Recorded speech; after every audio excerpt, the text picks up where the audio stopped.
तो क्या आप जानते हैं कि महाराणा प्रताप एक ऐसा योद्धा थे जिन्होंने अकबर को युद्ध में 3 बार हराया था। इनका जन्म 9 मई 1540 राजपूत घराने में हुआ था। इनके बचपन का नाम टीका था और इनके भाले का वजन 80 किलो, तलवार की वजन 208 किलो और उनके कवच का वजन 72 किलो था। इन सभी को वो युद्ध में इस्तेमाल करते थे। महाराणा प्रताप की 17 पत्नियां, 11 बेटे और 5 बेटियां। महाराणा प्रताप ने हल्दी घाटी युद्ध में 80,000 सैनिकों का मुकाबला मात्र 22,000 सैनिकों के साथ किया था। हल्दी घाटी के युद्ध के 300 साल गुजरने के बाद देखने पर आज भी वहाँ पे तलवार मिलते हैं। महाराणा प्रताप ने अपने चेतक के सीट पर हाथी का मुकुटा लगा रखा था ताकि दुश्मनों को कंफ्यूज किया जा सके। हर एक युद्ध में चेतक ने महाराणा प्रताप का साथ दिया था। एक बार युद्ध में चेतक की पैर हाथी के सूंड में लगे तलवार से 2 टुकड़े हो गए थे। पैर कटने के बावजूद भी महाराणा प्रताप को सुरक्षित जगह पर लाने के लिए चेतक 5 किलोमीटर दूर तक दौड़ता रहा। यहाँ तक कि उसने रास्ते में पड़ने वाली नदी 100 मीटर की थी उसको भी पार कर, जिसे मुगलों की सेना कभी पार न कर सकी। महाराणा प्रताप की घोड़े की एक मंदिर भी बना हुआ है। इतिहासकार मानते हैं कि हल्दी घाटी युद्ध में कोई भी विजय नहीं हुआ था, पर देखा जाए तो इस युद्ध में महाराणा प्रताप की विजय हुई थी, क्योंकि अकबर के विशाल सेना के आगे महाराणा प्रताप की मुट्ठी भर सैनिकों ने अकबर की सेना के छक्के छुड़ा दिए थे। कल्पना करो कि अगर अकबर और महाराणा प्रताप की बराबरी का युद्ध होता तो अकबर का क्या हाल करते महाराणा प्रताप। अकबर मात्र 5.5 फीट का था और जबकि महाराणा प्रताप लंबे कद और 7.5 फीट के थे। और अगर बराबरी का मुकाबला होता तो जैसे बहलूल खान को घोड़े सहित बीच में से फाड़ दिए थे, शायद अकबर का भी वही हासिल होता या फिर उससे भी बुरा हाल कर देते। अकबर इतना ज्यादा डरपोक था कि कभी भी आमने सामने होकर लड़ाई नहीं करता था। मुझे तो ये समझ में नहीं आता इतने डरपोक आदमी को महान किसने बना दिया। ये वो वक्त था जब मुगल हिंदुस्तान में अपना पांव पसार रहे थे। ईस्वी सन 1556 में लड़े पानीपत के दूसरे युद्ध को जीतकर 14 साल का अकबर दिल्ली का हुक्मरान बन बैठा। अकबर की नीतियों के आगे अनेकों हिंदू राज्यों ने घुटने टेक दिए, लेकिन मेवाड़ उसके आगे नहीं झुका। और इसी के तहत सन 1567 को अकबर ने अपने विशाल लश्कर के साथ चित्तौड़ के ऊपर चढ़ाई कर दी।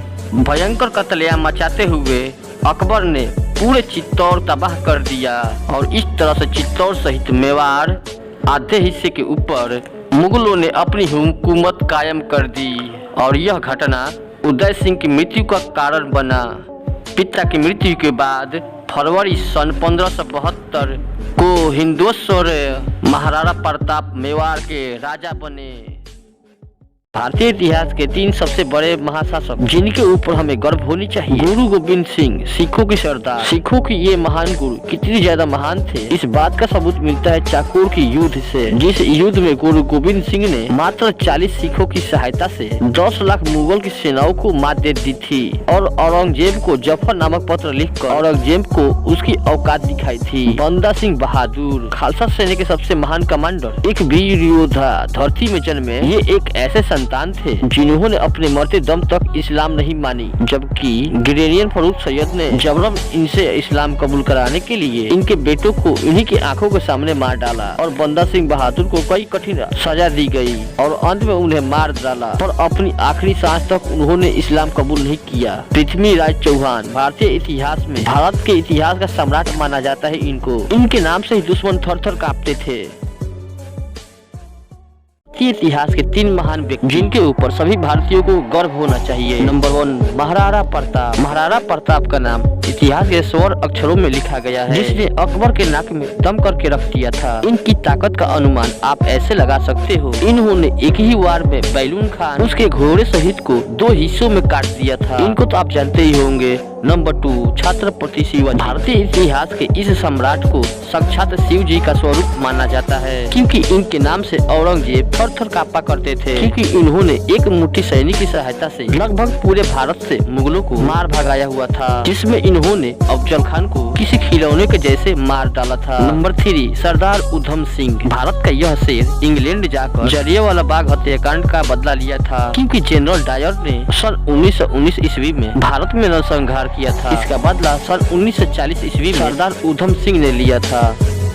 ये बात सच है कि गुस्सा ही इंसान का सबसे बड़ा शत्रु होता है, पर गुस्सा का सही उपयोग किया जाए तो कई बार ये आपके लिए मित्र साबित हो सकती है। और गुस्से का सही इस्तेमाल कैसे किया जाए, ये बात हमें महाराज श्री सूरजमल से सीखनी चाहिए, जिन्होंने अपनी छोटी सी उम्र से ही अपनी कुशलता और गुस्से के कारण मेवाड़ मेवों के ऊपर आक्रमण करके वहाँ पर कब्जा कर लिया। 1732 को पिता के आदेश मात्र से ही टिक को काफी आसानी से ही जीत लिया। इन्होंने भरतपुर में एक ऐसे किले का निर्माण करवाया जिसे तोप के गोले भी कुछ नहीं बिगाड़ सकती। सूरजमल एक ऐसे महाराजा थे जिन्होंने दिल्ली के बादशाहों को 1 महीने तक कैद करके रखा था। जाटों के अफलातून के नाम से मशहूर महाराजा सूरजमल ने दिल्ली के मुगल खजाने को अपने नाम कर लिया था और बागड़ू की लड़ाई में 7 राज्यों की सेनाओं को एक साथ धूल चटा दिया था। ये एक ऐसे राजा थे जिनके शर्तों के आगे मुगलों को अपनी घुटने टेकने पड़ते थे। यहाँ तक कि पानीपत के युद्ध में मराठों की सहायता के लिए उन्होंने अपनी सारी खजाना खोल दिए थे।